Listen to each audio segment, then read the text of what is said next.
कलयुग में मालिक की याद में बैठना या मालिक की याद में आना कोई मामूली काम नहीं है। और बातों पे लोग कितना कितना टाइम बर्बाद कर देते हैं, लेकिन मालिक की याद में बैठना कोई मामूली बात नहीं है। पर जो भी सात्संगत इस मालिक की याद में, परमपिता परमात्मा की याद में सजी हुई है, बहुत ही खुशियों का नज़ारा देखने के काबिल बनती है।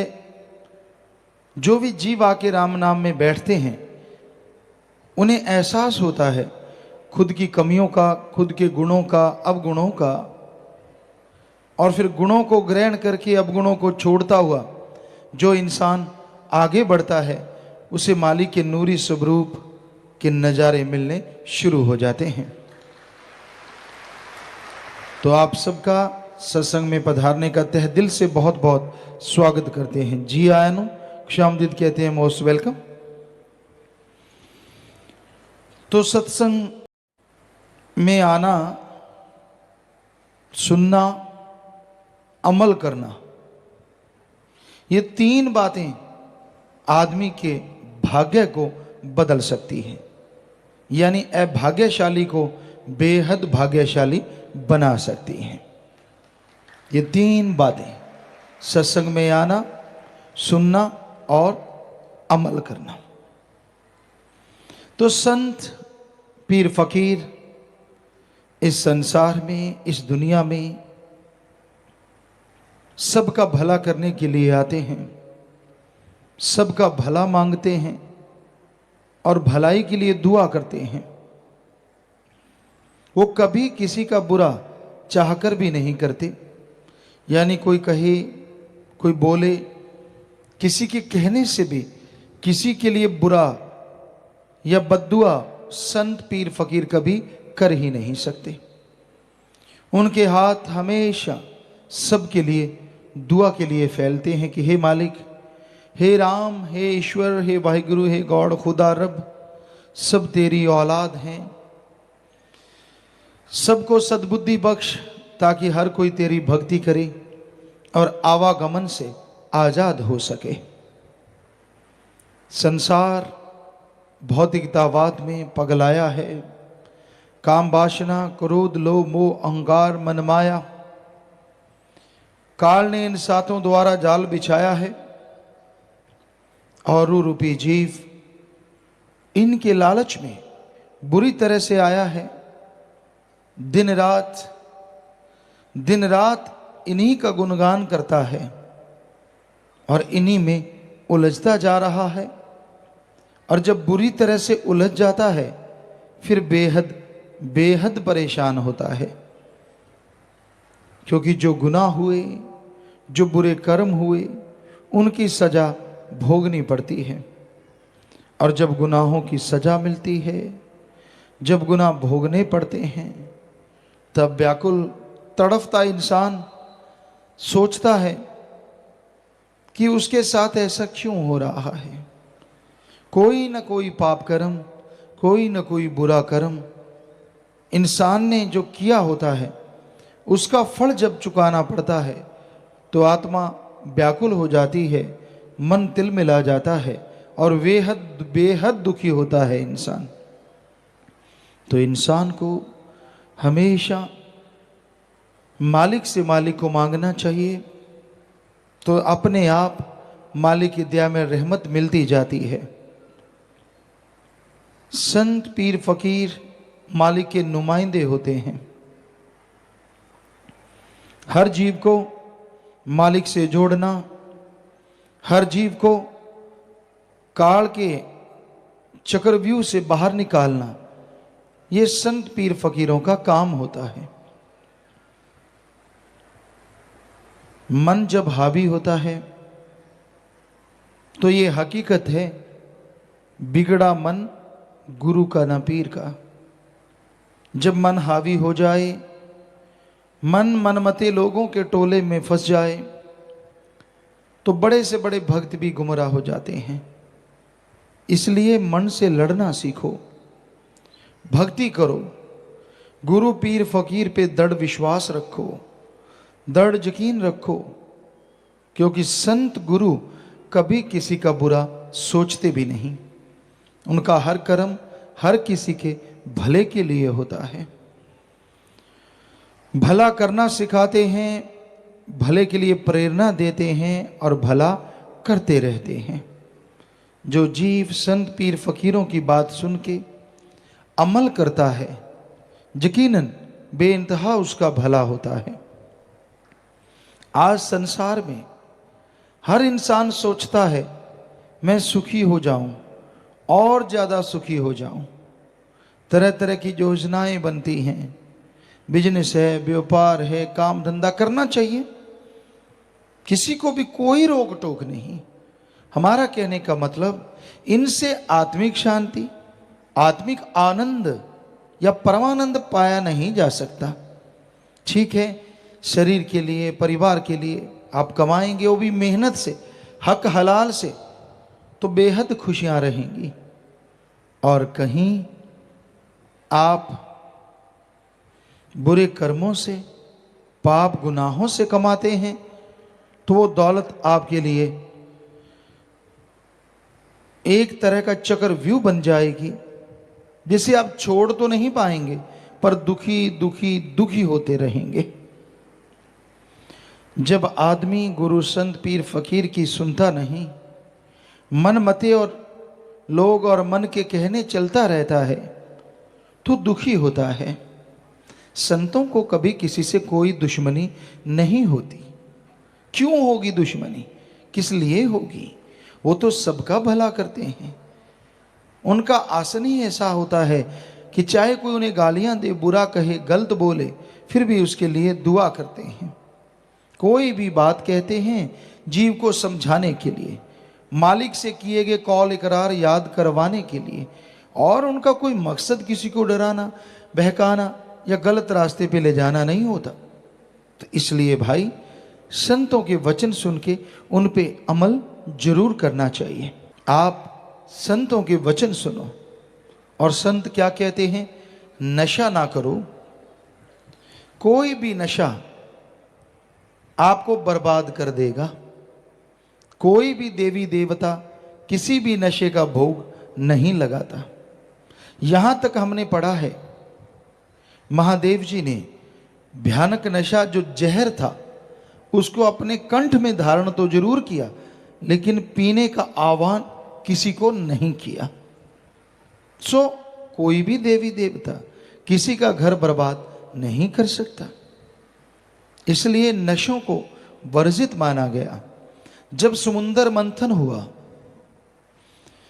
वेदों शास्त्रों में आता है, विष्णु पुराण में आता है कि जब, और भी कई जगह लिखा मिला, समुद्र मंथन हुआ, एक तरफ राक्षस थे, राक्षस प्रवृत्ति राक्षस, दूसरी तरफ देवता, किन्नर, गंधर्व आदमी। तो इन्होंने समुद्र को मथा।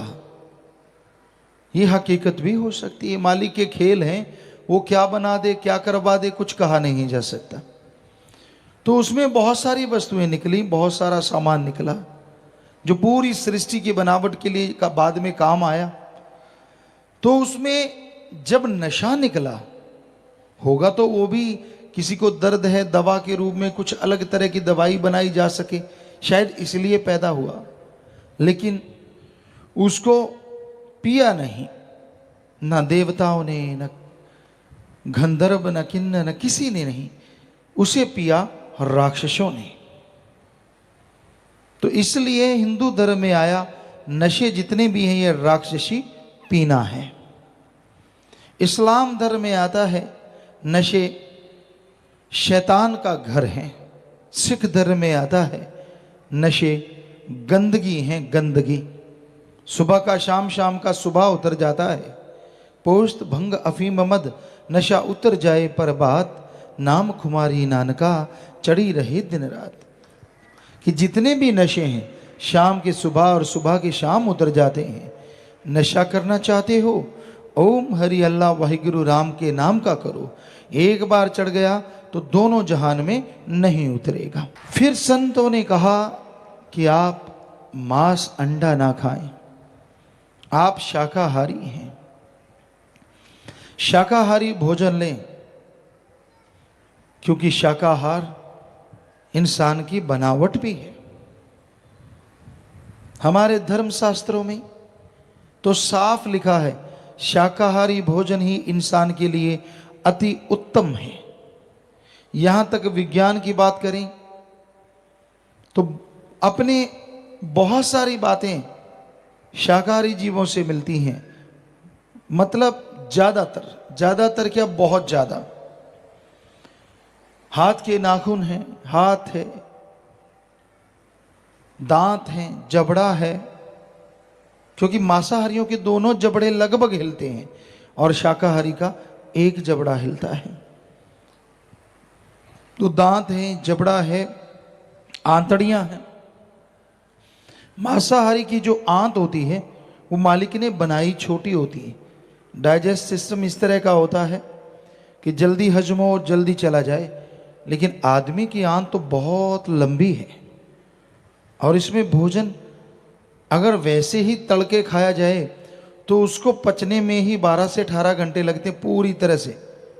और अगर मांस को तड़के और उस तरह से कोई खाता है, जो साइंटिस्ट कहते हैं कि टोटली डाइजेस्ट होने के लिए उसे 30 से 48 घंटे लग सकते हैं। तो हमारा शरीर, आंतड़ियां, पाचन क्रिया सब शाकाहारी जीवों जैसी, यानी पूरी शारीरिक बनावट। पहले आपने पढ़ा होगा, हमने भी पढ़ा कि आदि मानव, इंसान के जो पूर्वज थे वो मांसाहारी थे। हम कभी नहीं मानते थे इस बात को।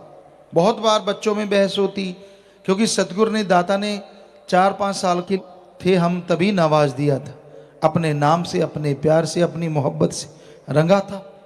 तो हम अड़ जाते कि ये संभव नहीं है। कई विज्ञान की किताबें लेके आते, कई लोग कहते नहीं देखो ये सही है, आदमी के जो पूर्वज थे वो मांसाहारी थे। हमने कहा नहीं, ये सही नहीं है, विज्ञान गलत।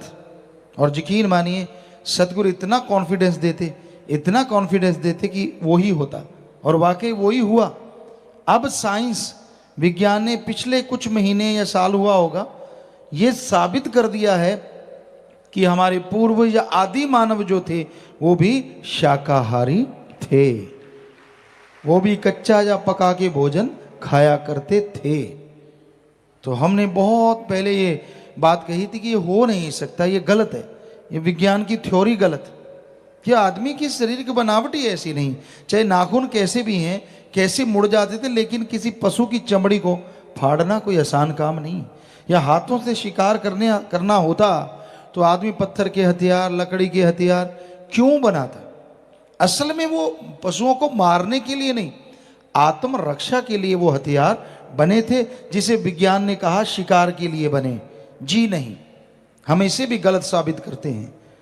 वो शिकार के लिए हथियार नहीं बने थे, जो पत्थर के बने या लकड़ी के पहले बने, बाद में लोहे के बने, वो आत्मरक्षा के लिए। क्योंकि मांसाहारी शेर, चीता वो आदमी को भी खाना चाहते थे, उनका तो भोजन है।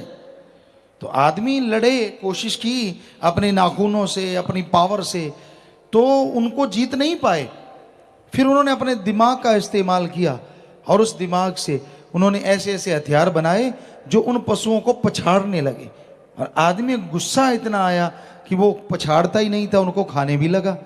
पर जैसे जैसे गुरु आते गए, गुरुओं के संपर्क में वो आते गए, क्योंकि मालिक के प्यारे तो आते ही रहे, तो उन्होंने उनको समझाया कि ये गलत है, ये तो पशुओं का खाना है, हम अलग हैं, पशु अलग है। तो कुछ लोग, क्योंकि शुरू में तो अन्न ही खाते थे, पका के खाते थे, कच्चा खाते थे, ज्यादातर कच्चा खाते थे।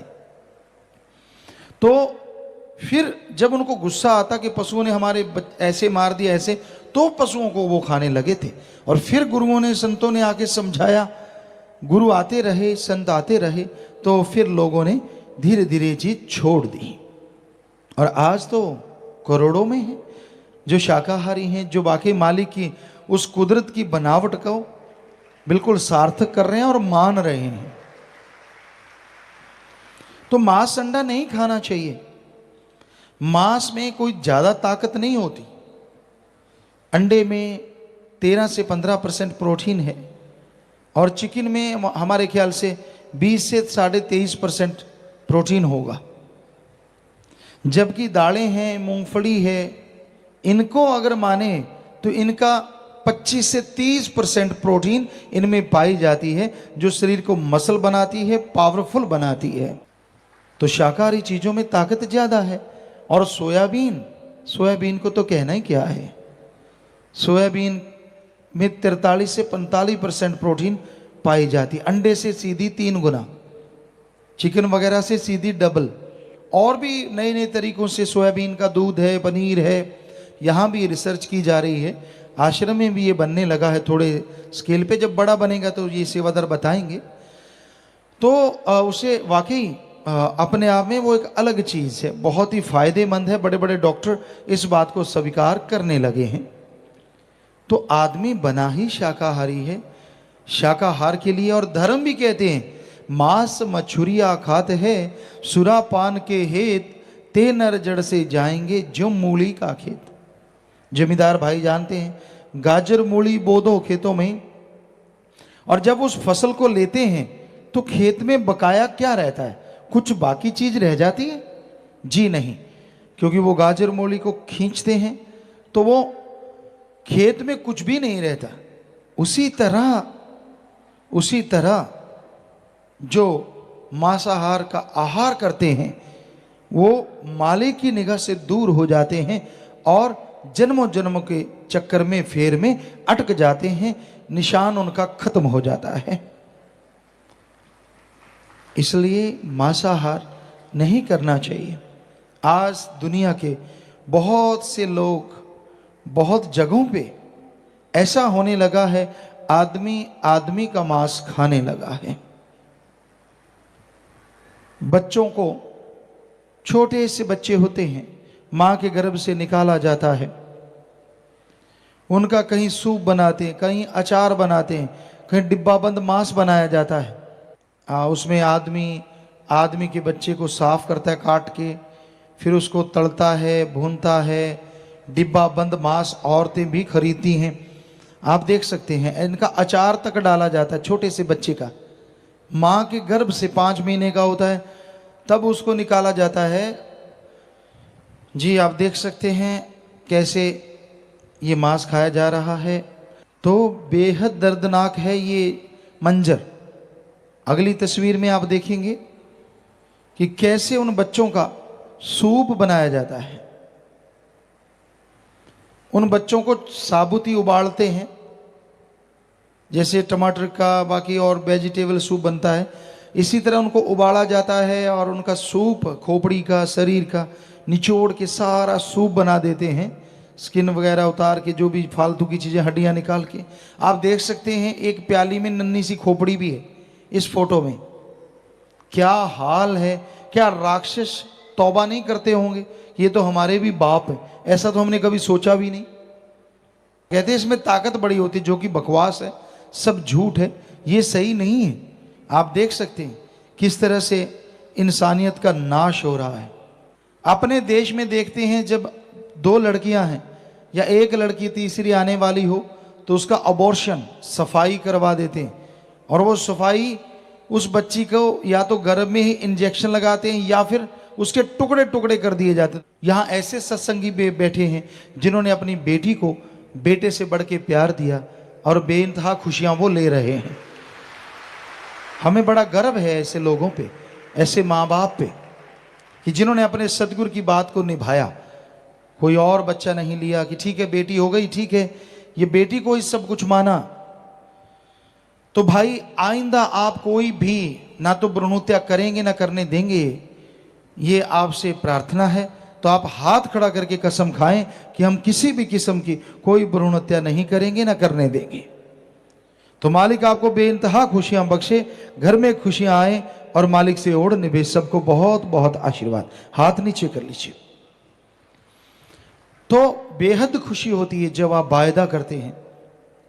आप नहीं करते कोई बात नहीं, करने भी ना दें। आजकल कानून बन गए हैं, बल्कि हम सारी साथ संगत से कहते हैं, कहीं भी कोई बेटी को मारने जा रहा है, आप उससे ले लीजिए और हमें दे दीजिए। आपको पता है यहाँ शाही बेटियां बसेरा है, उनका पालन पोषण करेंगे, एसी रूम से इनके बढ़िया गाड़ियों पे स्कूल जाते हैं।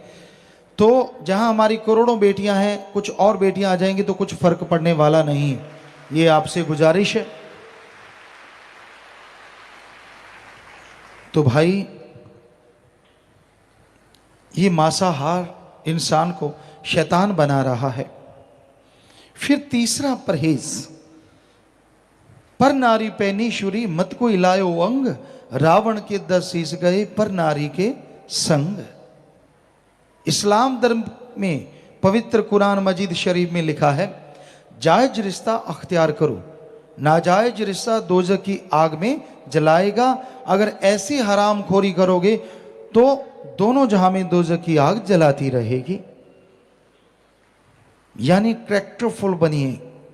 आप पति पत्नी का रिश्ता जायज है, इसके अलावा कोई भी रिश्ता कहीं भी आप इस तरह का जोड़ते हैं तो वो नाजायज है। ऐसा ना करें, ये महापाप है।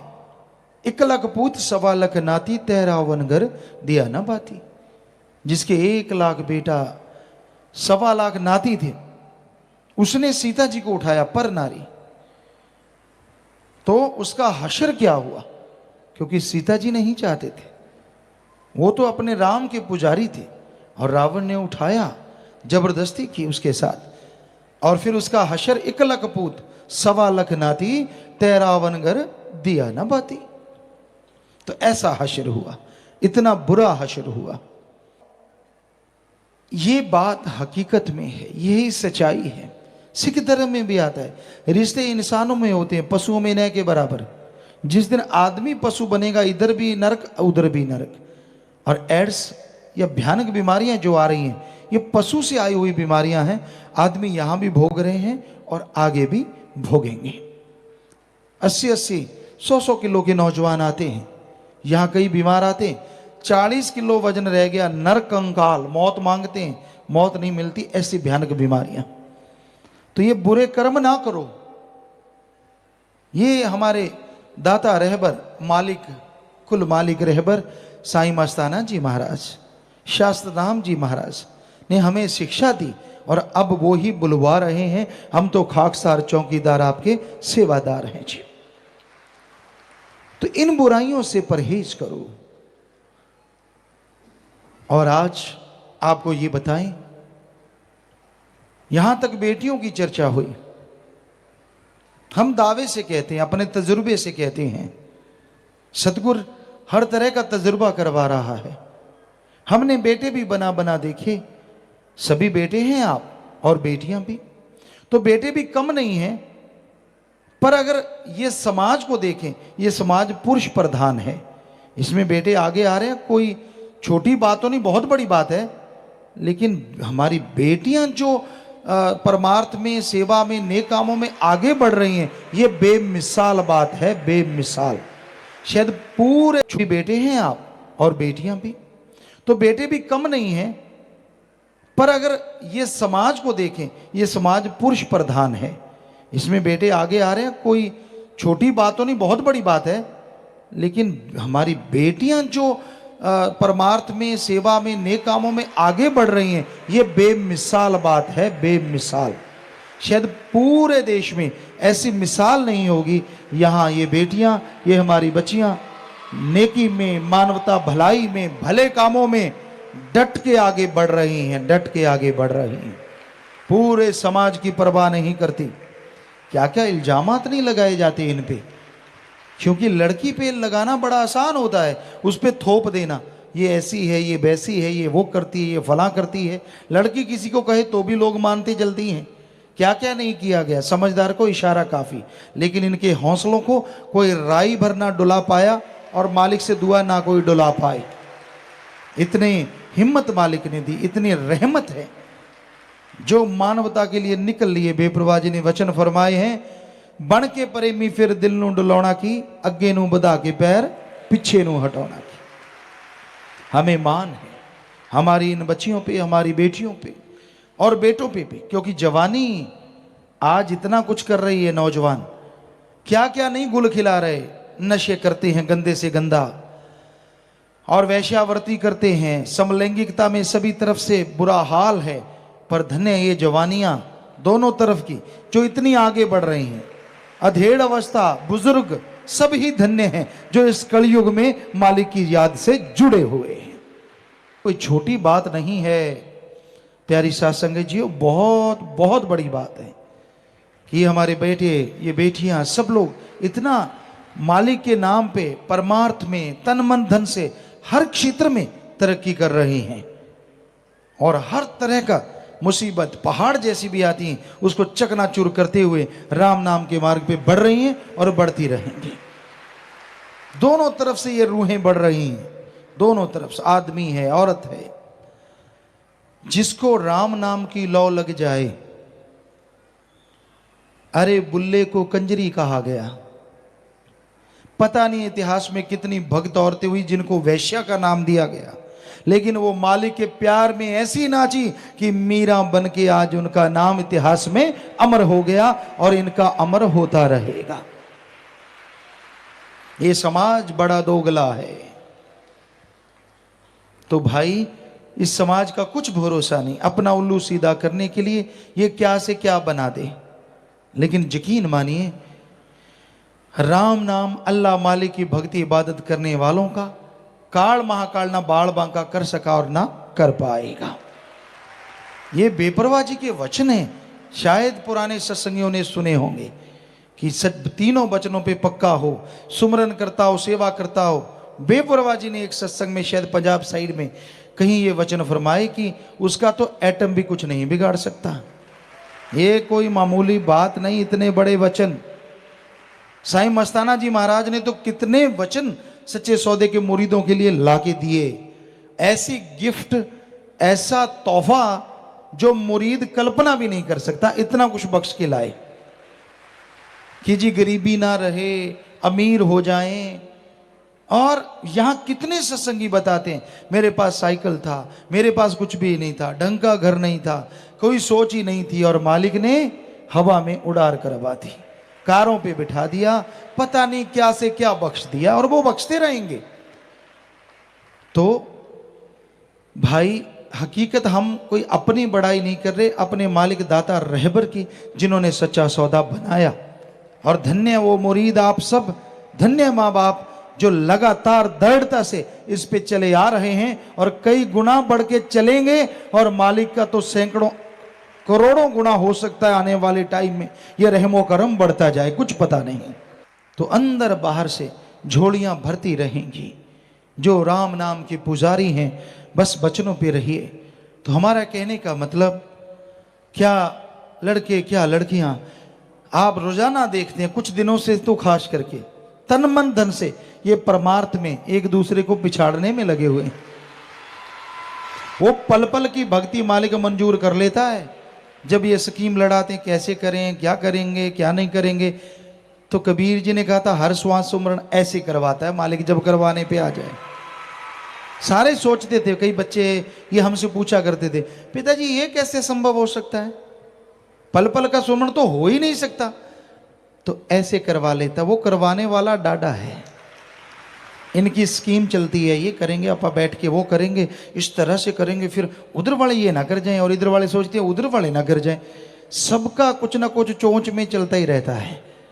और ये चले तो ये जगह, जो बेपरवाह ने बोला सचखंड का नमूना, वाकई आपको सचखंड के नज़ारे भी मिलने शुरू हो जाएं। तो ये आपकी भावना है। तो घोर कलयुग में आप जो परमार्थ में, नेकी में, भलाई में आगे बढ़ रहे हैं, ये बेमिसाल है। और हम सबके लिए मालिक से दुआ करते हैं, मालिक सबको सद्बुद्धि बख्शे, हर कोई नेकी भलाई में आगे बढ़े, कोई भी बुराई में ना फंसे, कोई बुरे और बुराई के जाल में ना उलझे। हर कोई मालिक का गुणगान गाए, चाहे कितना भी कोई दूर बैठा हो, मालिक वहां भी झोलियां माला माल कर देता है।